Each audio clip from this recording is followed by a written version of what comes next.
40 ते 50 वयातील महिलांचे खरेखुरे प्रॉब्लेम्स, मेनोपॉज, वजन वाढणे, मूड स्विंग आणि त्यावरचे प्रभावी उपाय. वयाच्या 40शीत आल्यावर महिलांना अचानक कसला तरी बाऊ का वाटू लागतो.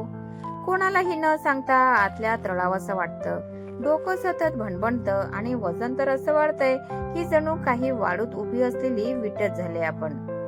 हे सगळं फक्त तुमच्यासोबत नाही ना? थांबा, आज कुणी न बोललेला एक खरा विषय बोलते. लक्ष देऊ नये का? समस्या आणि ओळख, प्रॉब्लेम आयडेंटिफिकेशन. बघा, वयाच्या 40 ते 50 या दशकात स्त्रीच्या शरीरात पेरिमेनोपॉज आणि मेनोपॉज नावाचे मोठे वादळ उठत असते. पण आपली संस्कृती अशी आहे की आपण यावर उघड बोलतच नाही. रात्री अचानक घाम फुटणे, कुणाशीही भांडण काढावेसे वाटणे आणि रात्री झोप न लागल्यामुळे सकाळी उठल्यावर संपूर्ण शरीरात प्रचंड कळा येणे, हे सगळं आपल्याला वेडेपणा किंवा वय झाल्याचा थकवा वाटू लागतो. पण हे ते नाही आहे हो, हे तर आहे हार्मोनल इम्बॅलन्स. याची सखोल कारणे बघूया. आपल्या शरीरातील इस्ट्रोजन नावाचे हार्मोन्स कमी होऊ लागतात आणि आपली शरीर व्यवस्था पूर्णपणे बदलते. नवरा म्हणतो, तू फार चिडचिड करतेस. आजकाल मुलं म्हणतात, आई तुला काय कळतंय?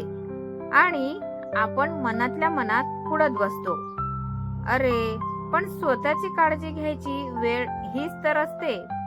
ज्या शरीराने आयुष्यभर सगळ्यांचं रक्षण केलं, सांभाळ केला, त्या शरीराला आता तुमच्या प्रेमाची आणि थोड्या शिस्तीची गरज आहे. आता यावर आपण बघूया खास उपाय आणि सोल्युशन. आता त्यावर उपाय काय? हे 3 साधे बदल करा आणि चमत्कार बघा. फायबर आणि प्रोटीन वाढवा. साखरेचा आणि मैद्याचा तिटकारा करा. ताटात भाज्या, फळे आणि डाळींचे प्रमाण वाढवा. कॅल्शियमसाठी नाचणी आणि तीळ आहारात ठेवा.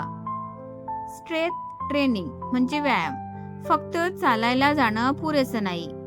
घरातल्या घरात डंबेल्स किंवा पाण्याची बॉटल घेऊन हलके फुलके वजन उचलायचे व्यायाम करा. हाडे बळकट राहतील. मी टाइम, दिवसातून किमान 20 मिनिटे कोणाचेही ऐकायचे नाही. फोन बाजूला ठेवायचा आणि स्वतः सोबत बसायचे. ध्यान म्हणजे मेडिटेशन करा किंवा आवडते गाणे ऐका. वय वाढणं हा निसर्गाचा नियम आहे, पण त्या वयामुळे त्रासून जाणं हा आपला पर्याय नाही. तुम्ही 40शीत असा किंवा 50शीत, तुम्ही आधीपेक्षा जास्त सुंदर, समजूतदार आणि पॉवरफुल आहात.